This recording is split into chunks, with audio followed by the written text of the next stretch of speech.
So do 3 different screams, 1 short, 1 medium, 1 long, and you'll be like, ah, ah, ah, and this big scream.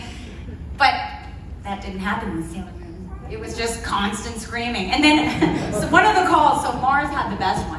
So later on in the series, they kept changing them up. It was Mars Star Power, I think, first, or I don't even remember. I'm sure people know. Yeah. The experts out here. Yeah. The experts will know, because it was 30 years ago. It was a long time. But then it got really, really good for me, because I'm still screaming at the top of my lungs, and then it was Mars Celestial Fire, and then I'd faint. No. Honestly, I think doing some of those sessions would be really tiring, and you would start to feel crazy by the end, because you're just,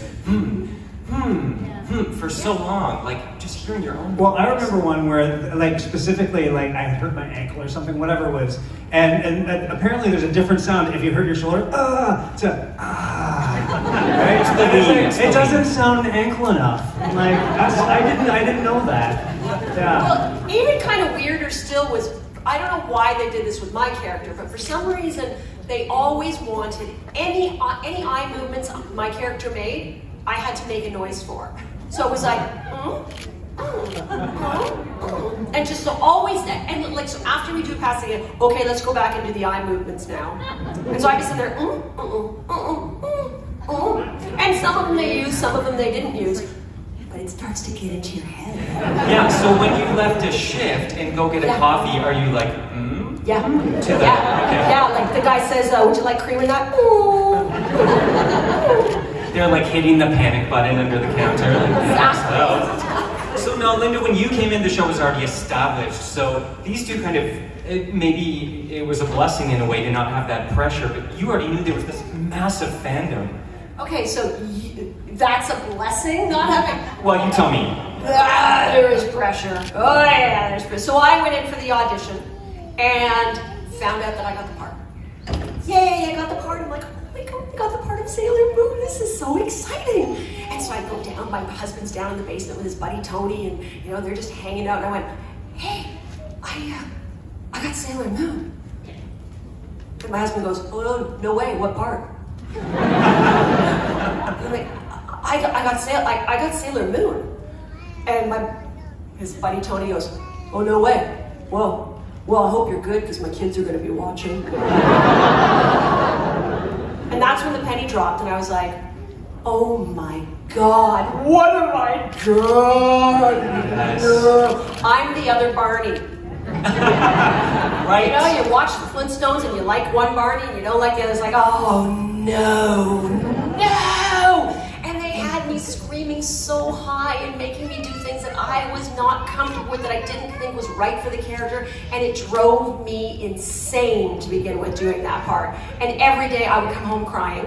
Literally, I would come home crying, going, this is so, they just want me to go higher and higher and more shrill, and I hate this so much. It's not what the character should be. And my husband would say, you gotta make it your own. And I'd say, shut up, you don't know what you're talking about. You're not the voice actor. And then I'd go back and come home the next day, I hate this. You really should make it your own. Shut up, idiot, you don't know what you're talking about. And so finally one day on my way to work, I said, I've had enough. I'm done doing this shrill stuff. I'm done, you know, everything I'm doing is like, whoa, whoa, whoa, whoa. I'm like, ah! And so I went in there and I just decided, okay, I want to do this my way. I want to do this so that it's this teenage girl who is, she's a kid, really.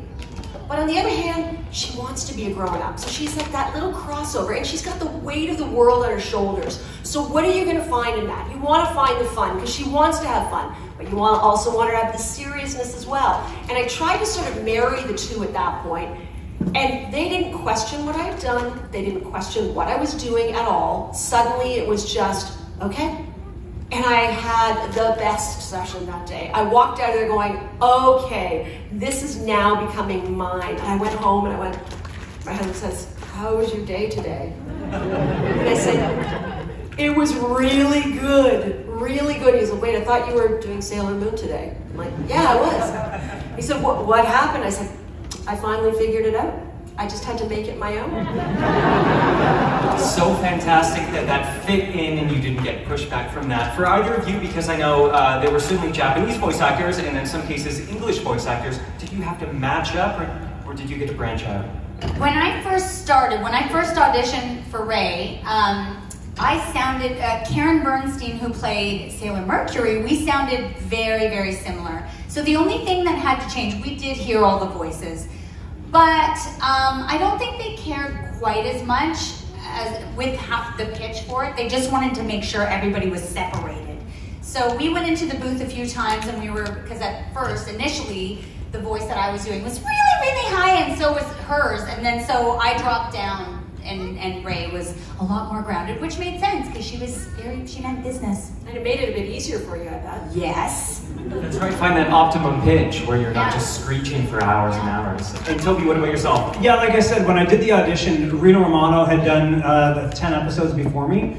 And so they had just a vocal clip of his. And they said, this isn't a vocal match. I'm like, good, because I don't do that. I just started doing voice, so I had no idea. They said, no, but just kind of match the kind of tonality, the cadence, if you can. I'm like, okay. So I listened to what he did, and I was like, he sounds really cool. I'll try to be that guy.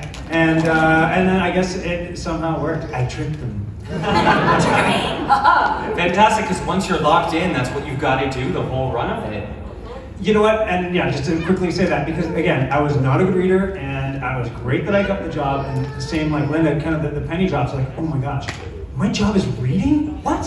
Like, at least with like on camera, you have time, you can memorize, you have weeks sometimes. This is like cold, go in cold, I'm like, oh my gosh, because you have the screen, you have a script, and then you have a reference monitor, right? So I'm like, it's like driving standard. It was crazy, but it was a skill that by the 6th episode, it was like, okay, we're getting it, it's cool. You dropped 3 references that have seriously dated you, which is a pager, a phone booth, and a standard car. I know what that means. Is that not a thing You know, anymore? you wind it up before you get it. That's right, that's right. Yeah. No one drives cars anymore, they drive themselves. Anyway, Katie, you were going to say something, I think? Oh, I was just going to say, but just to add to what Toby's saying, but we're not just looking at a script. Because it was this crazy rhythm band karaoke thing, it wasn't just the words. Like if you see karaoke now, it's printed, or it's not printed, it's typed. Oh my god, now see what I'm doing? It was written out. That's right, written out but it was written out by someone who was French, trying to translate to English, and she was writing cursive on this. So now you're trying to actually decipher what the word is. Oh, it was crazy. And if they had a whole bunch of us in one scene, they had all of our lines scrunched in, and she's literally writing this, film for a movie. Yeah. She's literally writing it on clear film. Do, each one, and so you'd be going, which one, what color am I?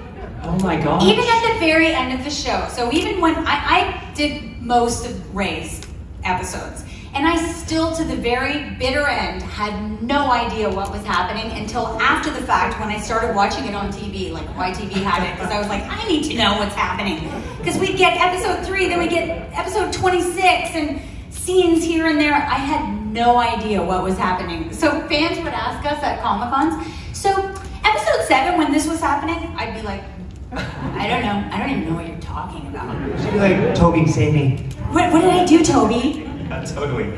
So wow, there's so much to ask about there. So because you only got 2 takes, for example, and you had this very strange way of recording, is there anything that made it in that you heard or saw and were like, oh no, that take?